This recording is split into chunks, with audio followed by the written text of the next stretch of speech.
अगस्त्याघ्र्य व्रत निरूपण।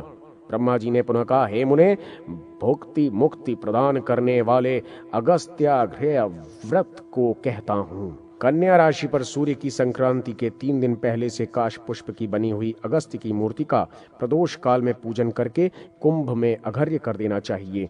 रात्रि जागरण और उपवास करके दधि अक्षत और फल पुष्प से पूजा करके 5 वर्ण से युक्त सोने चांदी से समन्वित सप्त धान्य से भरे पात्र को दही और चंदन से रंजित कर अगस्त्यः खनमानः इस मंत्र से अगस्त्य को अघर्य प्रदान करें। इसके बाद इस मंत्र से उन्हें नमस्कार करना चाहिए, अर्थात काश पुष्प के समान उज्ज्वल अग्नि और वायु से उत्पन्न मित्रा वरुण के पुत्र, हे कुंभ योनि अगस्त्य जी, आपको नमस्कार है। शूद्र, स्त्री आदि इस विधि से अगस्त्य के लिए धान, फल और रस प्रदान करें और ब्राह्मण को स्वर्ण और दक्षिणा से युक्त घट प्रदान करें। 7 ब्राह्मणों को भोजन कराना चाहिए। इस प्रकार वर्ष भर अगस्त्याघ्र्य व्रत करने वाला सभी प्रकार के श्रेय प्राप्ति का अधिकारी हो जाता है। रंभा तृतीया व्रत। ब्रह्मा जी ने कहा, अब मैं सौभाग्य, लक्ष्मी तथा पुत्रादि से संपन्न करने वाले रंभा तृतीया व्रत को कहूंगा। ये व्रत मार्ग शीर्ष मास के शुक्ल पक्ष की तृतीया तिथि को किया जाता है। इस तिथि को उपवास रखकर व्रती कुशोदक हाथ में लेकर बिल्व पत्र से महागौरी की पूजा करे। इस पूजन में कदम्ब वृक्ष की दतुवन का प्रयोग करना चाहिए, किंतु पौष मास में मरुबक के पुष्पों से पार्वती के पूजन का विधान है। व्रती इस मास के व्रत में मात्र कर्पूर का सेवन कर उपवास करता हुआ उन गौरी को कृसर, तिल चावल का सिद्धान्न का नैवेद्य एवं मल्लिकाओं की दतुवन अर्पित करे।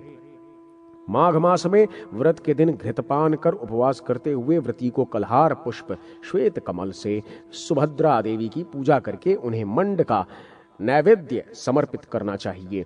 फाल्गुन मास में गोमती की पूजा का विधान है। कुंद पुष्प से उनकी पूजा करके उसी की नाल को दतुवन रूप में उन्हें निवेदित करें और स्वयं जीवा जीवंती का भक्षण कर शशकुली पूड़ी का नैवेद्य लगाएं। चैत्र मास में भगवती विशालाक्षी को दमनक पुष्प, तगर काष्ठ की दतुवन और कृसरान्न का नैवेद्य अर्पित करके स्वयं दही का प्राशन करें। वैशाख मास में श्रीमुखी देवी की पूजा कर्णिकार, कनैल के पुष्प, वट वृक्ष की दतुवन से करनी चाहिए और व्रती को अशोक कलिका का प्राशन करना चाहिए। ज्येष्ठ मास में नारायणी देवी का पूजन शतपर्णी, छेतवन के पुष्प एवं दतुवन से होता है। इस पूजा में देवी को खांड का नैवेद्य प्रदान कर स्वयं उपासक लौंग का भक्षण करे। आषाढ़ मास में माधवी की पूजा करनी चाहिए। इस मास में व्रती तिल का प्राशन करे और भगवती माधवी की बिल्व पत्र से पूजा कर खीर और वटक, घृत पक्व, मधुर पिष्टक का नैवेद्य अर्पित करे। इस पूजन में देवी के लिए गूलर की दतुवन प्रदान करनी चाहिए। श्रावण मास में क्षीरान्न तथा मल्लिका की दतुवन देकर तगर के फूल से श्री देवी की पूजा करनी चाहिए। भाद्र पद मास में सिंघाड़े का आहार कर व्रती को उत्तमा देवी के लिए गुड़ का नैवेद्य अर्पित करके पद्म पुष्पों से पूजा करनी चाहिए। अश्विन मास में राजपुत्री का पूजन जपा पुष्प से करके उन्हें जीरे से सुवासित अन्न का नैवेद्य अर्पित कर रात्रि में प्राशन करना चाहिए। कार्तिक मास में पद्मजा देवी का जाति नामक पुष्प एवं कृसरान्न के नैवेद्य से पूजन होता है और उपासक को पंच गव्य का प्राशन करना चाहिए। इस प्रकार मार्गशीर्ष से कार्तिक मास तक वर्ष की समाप्ति पर सपत्नीक ब्राह्मणों का घृतोदन, घृत में पका तंडुल देकर उनका पूजन करना चाहिए। उसके बाद पार्वती और शिव की गुण आदि से बने नैवेद्य, वस्त्र, छत्र और सुवर्ण आदि से पूजा करके गीत वाद्यादि से रात्रि जागरण करते हुए प्रातः गौ आदि का दान देना चाहिए। ऐसा करने से व्रती को सब कुछ प्राप्त हो जाता है। चातुर्मास्य व्रत का निरूपण। ब्रह्मा जी ने कहा, अब मैं चातुर्मास्य व्रत को कहता हूं। इस व्रत का आरंभ आषाढ़ मास की एकादशी या पूर्णिमा तिथि में सब प्रकार से भगवान हरि का पूजन करके व्रतारंभ के समय इस प्रकार प्रार्थना करनी चाहिए। हे देव, आपके समक्ष मैंने इस व्रत को ग्रहण किया है। हे केशव, आपके प्रसन्न होने पर मुझे निर्विघ्न सिद्धि प्राप्त हो। हे देव, ग्रहण किए गए इस व्रत की अपूर्णता में ही यदि मैं मृत्यु को प्राप्त हो जाता हूँ तो भी हे जनार्दन, आपकी कृपा से ये मेरा व्रत पूर्ण हो। इस प्रकार हरि का पूजन करके व्रत, पूजन और जप आदि का नियम ग्रहण करना चाहिए। जो हरि के व्रत को करने की इच्छा करता है उसके समस्त पाप नष्ट हो जाते हैं। साधक स्नान करके भगवान हरि का पूजन कर इस पूजा तथा जप आदि की विहित क्रियाओं की पूर्ति का संकल्प ले तथा आषाढ़ आदि 4 मासों तक एक भक्त व्रत करता हुआ विष्णु की पूजा करे। ऐसा करने वाला विष्णु के परम पवित्र निर्मल लोक में चला जाता है। मधु, मांस, सुरा और तेल का परित्याग करने वाला जो वेद पारंगत कृच्छ पादव्रती विष्णु भक्त हरि का पूजन करता है वो विष्णु लोक को प्राप्त हो जाता है। एक रात्रि का उपवास करने से वैमानिक विमान पर चढ़कर भ्रमण करने वाला देवता हो जाता है। 3 रात्रि पर्यंत उपवास कर शठांश भोजन करने से साधक को श्वेत दीप की प्राप्ति होती है। चांद्रायण करने से तो भगवान हरि का लोक और मुक्ति बिना मांगे ही मिल जाती है। प्राजापत्य व्रत करने से विष्णु लोक तथा पराक व्रत करने से हरि की प्राप्ति होती है।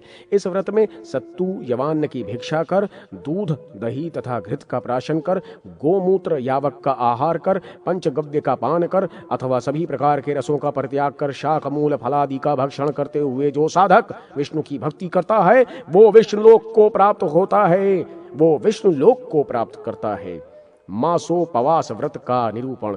ब्रह्मा जी ने पुनः कहा, अब मैं आपसे मासोपवास नामक उस सर्वोत्तम व्रत का वर्णन करूंगा जिसका पालन वानप्रस्थ सन्यासी और नारी को करना चाहिए। अश्विन मास के शुक्ल पक्ष की एकादशी तिथि में उपवास रखकर 30 दिन पर्यंत इस व्रत को धारण करने का विधान है। व्रतारंभ के समय सर्वप्रथम भगवान विष्णु से इस प्रकार प्रार्थना करनी चाहिए, हे विष्णु, आज से लेकर जब तक आपका शयनोत्थान नहीं हो जाता है तब तक 30 दिन पर्यंत बिना भोजन किए ही मैं आपका पूजन करता रहूंगा। हे विष्णु, यदि मैं अश्विन और कार्तिक मास के शुक्ल पक्ष में द्वादशी से लेकर दूसरी द्वादशी तिथि के मध्य पर मर जाता हूं तो मेरा ये व्रत भंग ना हो। इस प्रकार प्रार्थना करने के पश्चात प्रातः, मध्याह्न तथा संध्या काल में स्नान करके उपासक गंधादि से भगवान हरि का देवालय में पूजन करे, किंतु व्रती को शरीर में उपटन तथा सुगंधित गंध लेप आदि नहीं करना चाहिए। द्वादशी तिथि में भगवान हरि की पूजा करके व्रती ब्राह्मणों को भोजन कराए। 1 मास तक हरि का व्रत करने के पश्चात व्रती पारणा करे। यदि व्रतधारी इस अवधि के मध्य मूर्छित हो जाता है तो उसे दुग्ध आदि का प्राशन कर लेना चाहिए, क्योंकि दुग्ध आदि का पान करने से व्रत विनष्ट नहीं होता। इस प्रकार मास व्रत करने से भुक्ति और मुक्ति दोनों प्राप्त होती है। भीष्म पंचक व्रत। ब्रह्मा जी ने कहा, अब मैं कार्तिक मास में होने वाले व्रतों को कहूंगा। इस मास में स्नान करके व्रती को भगवान विष्णु की पूजा करनी चाहिए। व्रती 1 मास तक एक भक्त व्रत कर, नक्त व्रत कर, आयाचित व्रत कर, दुग्ध, फल, शाक आदि का आहार कर अथवा उपवास कर भगवान विष्णु की पूजा करे। ऐसा करने से वो व्रती सभी पापों से मुक्त होकर समस्त कामनाओं के साथ साथ भगवान हरि को प्राप्त कर लेता है। भगवान हरि का व्रत करना सदैव श्रेष्ठ है, किंतु सूर्य के दक्षिणायन में चले जाने पर यह व्रत अधिक प्रशस्त होता है।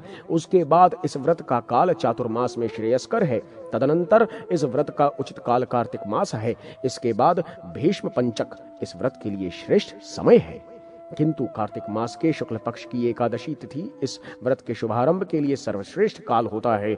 अतः इसी तिथि से इस व्रत का शुभारंभ करना चाहिए। उपासक इस दिन प्रातः, मध्याह्न एवं सायंकालीन इन तीनों संध्याओं में स्नान कर यवादि पदार्थों से पितृगण आदि की नैतिक पूजा करने के पश्चात भगवान हरि का पूजन करे।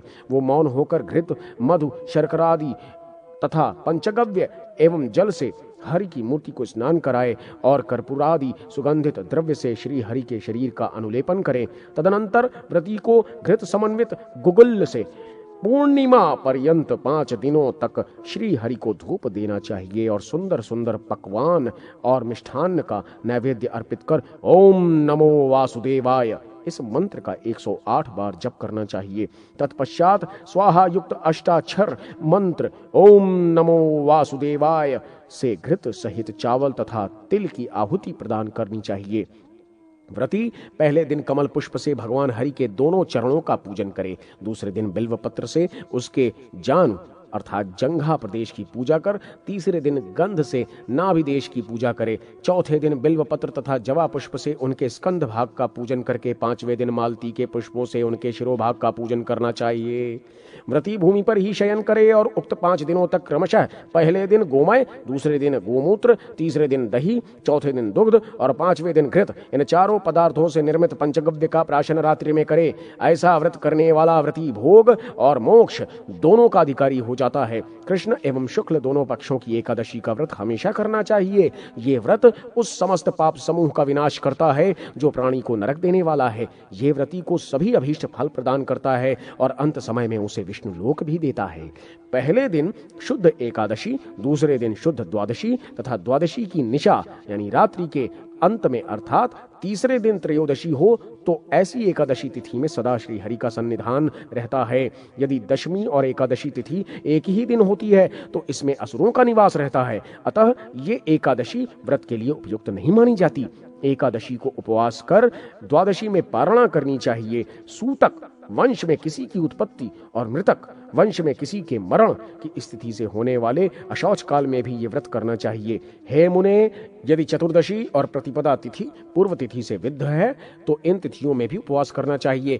प्रतिपदा से मिश्रित पौर्णमासी और अमावस्या तिथि, तृतीया से मिश्रित द्वितीया तिथि, चतुर्थी से संगत तृतीया तिथि, तृतीया से युक्त चतुर्थी तिथि को उपवास करें। षष्ठी से असंयुक्त पंचमी तिथि और षष्ठी से युक्त सप्तमी तिथि को उपवास किया जाना चाहिए। शिवरात्रि व्रत कथा तथा व्रत विधान। ब्रह्मा जी ने कहा, अब मैं शिवरात्रि व्रत और उस कथा का वर्णन करूंगा जो व्रत करने वालों की समस्त अभीष्ट कामनाओं को पूर्ण करने में समर्थ है। जैसे पूर्व काल में पार्वती ने भगवान महेश्वर शिव से इस परम श्रेष्ठ व्रत को सुनने की इच्छा की थी और सुना था, वैसे ही आप भी सुने। भगवान महेश्वर ने कहा, हे गौरी, माघ और फाल्गुन मास के मध्य में जो कृष्ण चतुर्दशी होती है उस चतुर्दशी तिथि में उपवास तथा जागरण करने से और भगवान रुद्र की पूजा करने से पूजित रुद्र भुक्ति और मुक्ति दोनों प्रदान करते हैं। जिस प्रकार द्वादशी तिथि को विष्णु की पूजा होती है उसी प्रकार कामना से युक्त होकर इस चतुर्दशी तिथि में महादेव हर की पूजा करनी चाहिए। उपवास सहित विधि विधान से पूजित शिव विष्णु के समान भक्तों को नरक भोग से बचाते हैं। शिवरात्रि व्रत की कथा इस प्रकार है। बहुत पहले अरबुद देश में एक सुंदर सेन नामक पापात्मा निषाद राजा रहता था। वो एक बार अपने कुत्तों को साथ लेकर आखेट करने के लिए वन में गया, किंतु दैववशात उस पर्वतीय वन प्रांत में उसको कोई भी मृगादि जीव आखेट रूप में प्राप्त नहीं हो सका। भूख प्यास से पीड़ित वो रात्रि में जलाशय और तड़ागों के तट पर अवस्थित वृक्ष लताओं के झुरमटों में भटकता हुआ जागता ही रह गया। वहीं पर उसे एक शिवलिंग का दर्शन हुआ। अतः उसने अपने शरीर की रक्षा के लिए एक वृक्ष की शरण ली और निढाल होकर वहीं गिर गया। किंतु उसकी जानकारी के बिना शिवलिंग पर वृक्ष के पत्ते गिर पड़े। उसने उन पत्तों को हटाकर जल से उस शिवलिंग के ऊपर स्थित धूलि को दूर करने के लिए शिवलिंग को प्रक्षालित किया। प्रमादवश उसी समय शिवलिंग के पास ही उसके हाथ से एक बाण छूटकर भूमि पर गिर गया। अतः घुटनों को भूमि पर टेक कर एक हाथ से शिवलिंग को स्पर्श करते हुए उसने उस बाण को उठा लिया। इस प्रकार उस व्याध के द्वारा रात्रि जागरण, शिवलिंग का स्नान, स्पर्श और पूजन भी हो गया। प्रातः काल होने पर वो व्याध अपने घर चला गया और पत्नी के द्वारा दिए गए भोजन को ग्रहण कर क्षुधा से निवृत्त हुआ। यथोचित समय पर उसकी मृत्यु हुई तो यमराज के दूत उसको पाश में बांधकर जब यमलोक ले जाने लगे तब मेरे गणों ने उन यमदूतों को युद्ध में जीत कर व्याध को उसके पाश से मुक्त करा दिया। अतः अपने कुत्तों के साथ निष्पाप होकर वो व्याध मेरा पार्षद बन गया। इस प्रकार प्राणी के द्वारा ज्ञानवश अथवा ज्ञान पूर्वक किए गए पुण्य अक्षय ही होते हैं। उपासक को चाहिए कि त्रयोदशी तिथि में शिव का पूजन करे तथा व्रत का नियम ग्रहण करते हुए इस प्रकार प्रार्थना करे, हे देव, मैं रात्रि भर जागरण करूंगा। प्रातः चतुर्दशी तिथि में यथा सामर्थ्य आपकी पूजा, दान और हवन भी करूंगा। हे शंभो, चतुर्दशी तिथि में निराहार रहकर दूसरे दिन भोजन करूंगा। हे महादेव, भुक्ति और मुक्ति की प्राप्ति के लिए मैं आपकी शरण में हूं। व्रती को पंचामृत से महादेव को स्नान कराकर ओम नमो नमः शिवाय, ओम नमो नमः शिवाय इस मंत्र से उनकी पूजा करनी चाहिए। तदनंतर घृत समन्वित तिल, तंडुल एवं व्रीहि से निर्मित चरु की आहुति अग्नि में देकर पूर्णाहुति करें। व्रती गीत वाद्य के साथ सत कथाओं का श्रवण करें। उसके बाद वो अर्धरात्रि, तीसरे प्रहर और चौथे प्रहर में पुनः उनकी पूजा कर मूल मंत्र का जप करें। तत्पश्चात प्रातः काल आ जाने पर उनके सामने इस प्रकार क्षमा प्रार्थना करें। हे देव, हे नाथ, हे त्रैलोक्याधिपति स्वामिन शिव, आपकी कृपा से मैं व्रत को निर्विघ्न संपन्न कर सका हूं और आपकी ये पूजा भी पूर्ण हो सकी है। आप मुझे क्षमा करें। हे देव, मैंने जो कुछ आज पुण्य किया है, भगवान रुद्र को जो कुछ निवेदित किया है, वो सब आपकी कृपा से ही हुआ है। आपकी ही कृपा से ये व्रत भी आज समाप्त किया जा रहा है। श्रीमन, आप मेरे ऊपर प्रसन्न हो। आप अपने लोक को अब प्रस्थान करें। आपका दर्शन मात्र प्राप्त कर मैं निसंदेह पवित्र हो गया हूं। व्रती ध्यानिष्ठ ब्राह्मण को भोजन से संतृप्त कर वस्त्र छत्रादि दे। तदनंतर वो पुनः इस प्रकार प्रार्थना करे। हे देवादिदेव, हे देवादिदेव, समस्त प्राणी जगत के स्वामिन, संसार पर कृपा रखने वाले प्रभु, श्रद्धा पूर्वक मैंने जो कुछ आपको समर्पित किया है उससे आप प्रसन्न हो। इस प्रकार क्षमापन स्तुति करने के पश्चात व्रती को 12 वार्षिक व्रत का संकल्प लेना चाहिए। ऐसा करके व्रती कीर्ति, लक्ष्मी, पुत्र तथा राज्यादि के सुख वैभव को प्राप्त कर अंत में शिवलोक को प्राप्त करता है। व्रतधारी 12 मास में भी इस व्रत के जागरण को पूर्ण करके यदि 12 ब्राह्मणों को भोजन प्रदान करे और दीपदान करे तो उसे स्वर्ग की प्राप्ति होती है। एकादशी महात्म्य। पितामह ने कहा, मानधाता नाम के एक राजा थे जिन्होंने एकादशी व्रत करके उसके पुण्य से चक्रवर्ती सम्राट की उपाधि धारण की थी। अतः कृष्ण एवं शुक्ल दोनों पक्ष की एकादशी तिथि में मनुष्य को भोजन नहीं करना चाहिए। गांधारी ने दशमी विद्या एकादशी का व्रत किया था, जिसके फलस्वरूप उसके 100 पुत्रों का विनाश उसके जीवन काल में ही हो गया था। इसलिए दशमी से युक्त एकादशी का व्रत नहीं करना चाहिए। द्वादशी के साथ एकादशी होने पर उस एकादशी में भगवान हरि का सन्निधान रहता है। जिस मास दशमी वेद से युक्त एकादशी होती है उसमें असुरों का सन्निधान होता है। जब विभिन्न शास्त्रों में कहे गए वाक्यों की बाहुल्यता से अज्ञतावश संदेह बढ़ जाता है तो उस परिस्थिति में द्वादशी तिथि को व्रत करके त्रयोदशी तिथि में पारणा कर लेनी चाहिए। यदि एकादशी एक कला मात्र भी काल गणना में रहती है तो द्वादशी युक्त एकादशी तिथि को यह व्रत उपास्य है। यदि एकादशी, द्वादशी और विशेष रूप से त्रयोदशी तिथि भी एक ही दिन आ जाती है तो इन 3 तिथियों से मिश्रित वो तिथि व्रत करने योग्य होती है, क्योंकि वो तिथि मांगलिक एवं सभी पापों का विनाश करने में समर्थ होती है। हे द्विजराज, एकादशी अथवा द्वादशी का व्रत करके 3 तिथियों से मिश्रित अर्थात एकादशी, द्वादशी और त्रयोदशी तिथि से समन्वित तिथि पर व्रत कर लेना उचित है, किंतु दशमी वेद से युक्त एकादशी का व्रत कभी नहीं करना चाहिए। रात में जागरण तथा पुराण का श्रवण एवं गदाधर विष्णु की पूजा करते हुए दोनों पक्षों की एकादशी का व्रत कर महाराज रुक्मांडक ने मोक्ष प्राप्त किया था। अन्य एकादशी व्रतकर्ताओं ने भी मोक्ष प्राप्त किया है। विष्णु मंडल पूजा विधि। ब्रह्मा जी ने कहा, जिस पूजा को करने से लोग परम गति को प्राप्त हो गए हैं, मैं उसी भुक्ति एवं मुक्ति देने में समर्थ श्रेष्ठ पूजा का विधिवत वर्णन करूंगा। व्रती को सर्वप्रथम एक सामान्य पूजा मंडल का निर्माण कर द्वार देश से उसमें पूजा प्रारंभ करनी चाहिए। मंडल के द्वार देश में धाता, विधाता और महानंदी गंगा, यमुना की पूजा करनी चाहिए। तदनंतर द्वार देश पर ही श्री, दंड, प्रचंड और वास्तु पुरुष की पूजा कर मध्य भाग में आधार शक्ति, कूर्मदेव एवं अनंत का पूजन करें। इसके बाद पूजक पृथ्वी, धर्म, ज्ञान, वैराग्य, ऐश्वर्य, अधर्म, अज्ञान, अवैराग्य, अनैश्वर्य की पूजा कंद, नाल, पद्म, कर्णिका तथा केसर आदि भागों पर करे। तदनंतर सत्व, रजस और तमस गुणों की पूजा करके उस व्रती को यथाविहित स्थान पर सूर्यादि ग्रह मंडलों की और विमलादि शक्तियों की भी पूजा करनी चाहिए। इसके बाद मंडल के कोण भाग में दुर्गा, गणेश, सरस्वती और क्षेत्रपाल देवों की तथा आसन और मूर्ति की पूजा कर व्रती भगवान वासुदेव और बलभद्र का स्मरण करता हुआ महात्मा अनिरुद्ध तथा नारायण की पूजा करे। वो उनके हृदयादि संपूर्ण अंग, शंख, चक्र तथा गदादि आयुध की पूजा कर श्री, पुष्टि, गरुण, गुरु और परम गुरु की पूजा करे। तदनंतर उसे इंद्रादि 8 दिक्पाल की पूजा उनकी ही दिशाओं में करके अधोभाग में नाग तथा ऊर्ध्वभाग में ब्रह्मा की पूजा करनी चाहिए। आगम शास्त्र में निर्दिष्ट विधि के अनुसार विश्वक्सेन देव की पूजा ईशान कोण में करके उस मंडल की पूजा को पूर्ण करना चाहिए।